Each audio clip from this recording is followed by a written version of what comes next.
Во Штипскиот народен театар финишираат подготовките за премиерната изведба на представата Лазаревото писмо, представа која се работи по текст на Живко Чинго, представа која во минатите години беше поставена на сцените на Македонскиот и на Кумановскиот народен театар. Штипската изведба на Лазаревото писмо се фокусира на актуелниот момент, вели режисерот и драматург Љупчо Ѓоргиевски. На никој начин не сакам да правам некаква реконструкција на настаните од времето на кое се однесува текстот. Иначе овој текст се однесува на времето некаде 60-тите години од минатиот век, веднаш по војната, времето, ново време, време на слобода, време на задруги, време на народна власт, време на власт која врши на некој начин и репресија и се е страф меѓу народот и така натаму, но нема да се занимаваме со реконструкција на тоа време. Ние го земаме текстот како инспирација, како повод за една своја размисла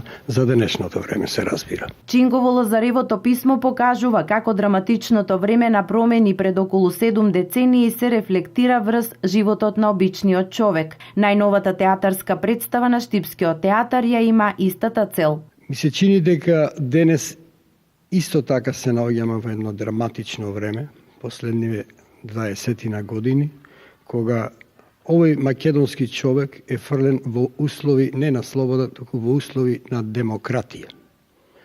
Во такви услови на демократија се случуваат многу драматични промени во самиот човек.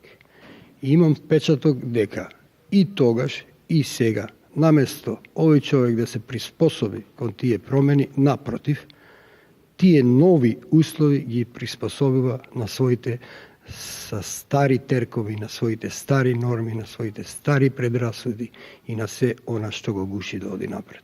На Ѓоргиевски ова му е петта представа која работи во Штипскиот театар. Актерската екипа, главно е од Народниот театар во Штипа, учествуваат и неколку студенти од ЕСРА. Сценографијата е на Благој Мицевски, костимите се дело на Андре Ѓоргиевски, а музиката е на Марија Нечак.